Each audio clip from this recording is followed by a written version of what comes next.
yang paling sering digunakan untuk melakukan perundungan atau bullying secara online. Video bullying atau perundungan yang dilakukan oleh sejumlah remaja putri di bawah umur di Cilacap, Jawa Tengah viral di media sosial.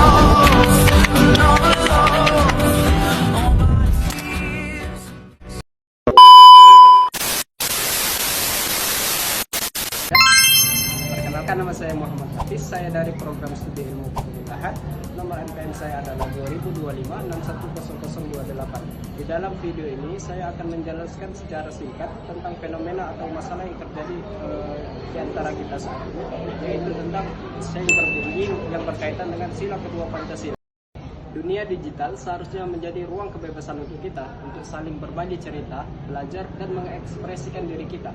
Namun pada hari ini ruang itu berubah menjadi arena tempat perundungan, hujatan, bahkan ujaran kebencian kepada seseorang maupun kelompok. Fenomena ini bukan hanya bisa menyakiti perasaan seseorang, melainkan bisa menghancurkan mental seseorang, harga diri, dan juga bisa menghancurkan masa depan seseorang. Maka dari itu, di dalam video ini saya akan menjelaskan sedikit secara singkat tentang cyberbullying yang berkaitan dengan sila kedua dalam Pancasila. Cyberbullying merupakan fenomena tingkah laku seseorang di dalam media sosial untuk menyampaikan pesan yang melecehkan, merendahkan, dan juga mengancam pada individu maupun berkelompok. Berdasarkan data UNICEF pada tahun 2020, sekitar 45% anak muda di Indonesia usia sekitar 14 hingga 24 tahun pernah mengalami yang namanya cyberbullying. Bentuknya bermacam-macam, mulai dari menyebarkan foto yang memalukan, komentar yang mengejek, ejekan fisik, dan juga sering digunakan untuk menyebarkan berita bohong atau fitnah. Mirisnya, para pelaku yang melakukan itu, mereka tidak sadar bahwa itu merupakan kekerasan di dalam dunia digital. Mereka merasa hanya bercanda, padahal itu seringkali membuat hati seorang luka, bahkan bisa merusak mental seseorang tersebut, dan juga bisa menimbulkan luka psikologis yang dalam bagi para korban. Dalam kajian filsafat Pancasila, fenomena ini jelas bertentangan dengan sila kedua Pancasila, yaitu kemanusiaan yang adil dan beradab. Sila ini mengajarkan kita untuk saling menghargai sesama manusia, memperlakukan orang lain dengan adil, serta menjunjung tinggi martabat setiap individu.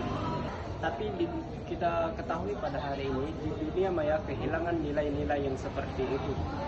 Kata-kata tajam dan komentar negatif dianggap menjadi hal yang sudah biasa bagi mereka. Padahal, jika kita benar-benar menghayati Pancasila sila kedua, terutama seharusnya kita sadar bahwa setiap tulisan kita itu mencerminkan kehidupan kita di dunia nyata. Dari sudut pandang filsafat Pancasila, pelanggaran etik cyberbullying bukan sekedar pelanggaran etika komunikasi, melainkan juga pelanggaran terhadap hakikat manusia sebagai makhluk bermoral dan berakal budi. Dalam Pancasila, manusia ditempatkan sebagai makhluk yang beradab. Artinya, kita punya kesadaran moral untuk membedakan mana yang baik dan mana yang salah. Ketika seseorang menggunakan media sosial untuk merendahkan orang lain, ia telah menurunkan derajat kemanusiaannya sendiri. Ia melupakan prinsip keadilan dan kehilangan rasa empati yang seharusnya melekat pada orang yang paham dengan nilai-nilai Pancasila. Di sini saya akan meminta pandangan tersendiri bagi para remaja terkait dengan cyberbullying ini.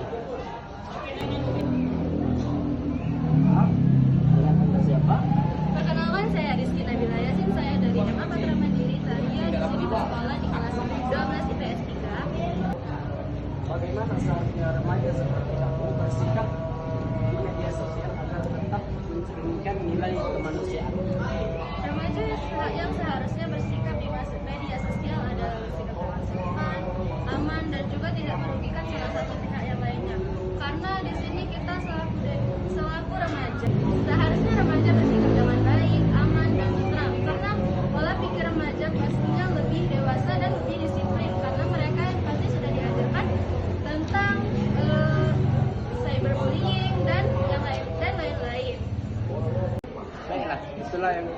dari pandangan seorang remaja tentang fenomena cyberbullying ini yang berkaitan dengan sila kedua Pancasila. Solusi yang dapat kita ambil untuk menghindari cyberbullying seperti ini adalah satu, literasi digital. Mengapa itu perlu dilakukan? Agar masyarakat paham bagaimana menggunakan media sosial dan etika yang bertanggung jawab. Yang kedua, peran orang tua dan guru. Peran orang tua dan guru sangat penting dalam membimbing anak didik mereka di dalam dunia maya. Bukan sekadar melarang, tapi juga mengajarkan nilai-nilai Pancasila. Yang ketiga, ada penegakan hukum bagi para pelaku perundungan digital sesuai dengan Undang-Undang ITE. Dan yang paling penting adalah internalisasi atau menerapkan nilai-nilai Pancasila tersebut dalam kehidupan sehari-hari kita maupun di dunia maya. Kemanusiaan tidak berhenti di dunia nyata. Ia juga hidup di layar, di setiap kata yang kita tulis, dan di setiap komentar yang kita tinggalkan. Jadi, sebelum menekan tombol kirim, mari bertanya pada diri sendiri, apakah ini mencerminkan manusia yang adil dan beradab? Karena dunia digital yang beradab itu dimulai dari kita sendiri. Demikianlah video yang dapat saya sampaikan. Sebelum saya akhiri, saya mengajak kepada teman-teman sekalian, marilah kita menjaga setiap ketikan kita di media sosial maupun perbuatan kita di kehidupan yang nyata, karena kita tidak tahu perbuatan kita yang mana yang bisa menyakiti hati seseorang. Maka dari itu, saya berpesan kepada teman-teman sekalian, marilah kita bijak dalam menggunakan media sosial. Apabila ada kata-kata yang salah dalam penjelasan video saya akhiri. Wassalamualaikum warahmatullahi wabarakatuh.